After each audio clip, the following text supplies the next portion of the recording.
Welcome to our YouTube channel. Don't forget to like and subscribe and comment if you have questions. So, today's class we'll be talking about scalars and vectors. So what are scalars and what are vectors? Let's start with vectors. So vectors are quantities that have both magnitude and direction. An example is velocity.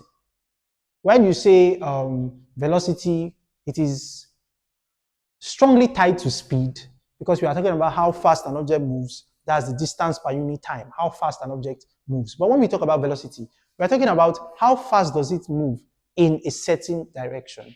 So it has direction included in its definition. Whereas when you talk about speed, which is a scalar quantity, we're talking about how fast an object moves without regard to its direction. So an example of scalar, on the other hand, would be something that has a magnitude but does not have direction. So a perfect example of that is speed. So velocity is a vector quantity, whereas speed is a scalar quantity because velocity has a specified direction to it. An example would be if I ask you, or I want to get into a bus and I say, please, can you quickly drive me to Ojo? And I tell him how fast I want him to go. I say, let him move at 50 meters per second, but he should drive me to Ojo. Notice how I specified my direction. But if I just got into the bus and I said, please, can you drive me at 50 meters per second? But I didn't tell him where to drive me to. So I just said, you should drive me 50 meters per second without any specified direction. That's an example of speed. So I did not specify any direction, but I'm just moving at that speed. So speed has magnitude without direction. Velocity has both magnitude and direction. So that is a perfect example of a vector. Some vectors we have are velocity, force, momentum. We have a couple of, let me say, magnetic field strength or magnetic field intensity.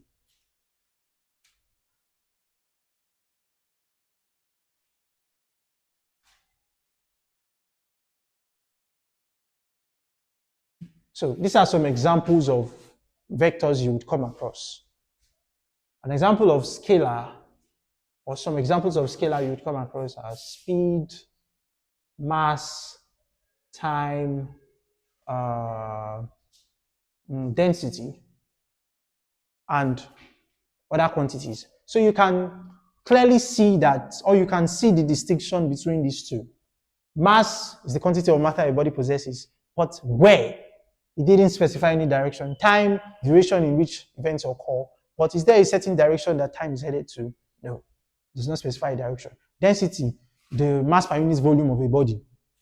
In what direction? Not specified. So you can see the distinction between vectors and scalar quantities. So when we talk about vectors and scalar quantities, we have to move to mathematics to see the importance of vectors and now see how they differ from scalars. So let me give you an example. There's something called a Cartesian coordinate. A Cartesian coordinate would be something like this in mathematics.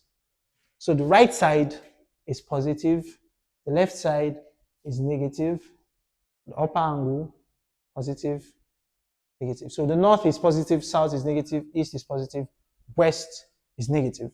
Yes. So when we have something like this, it tells us how we can make certain calculations. That's the importance of the Cartesian coordinate. Let me give you an example. Let me write it out on the board.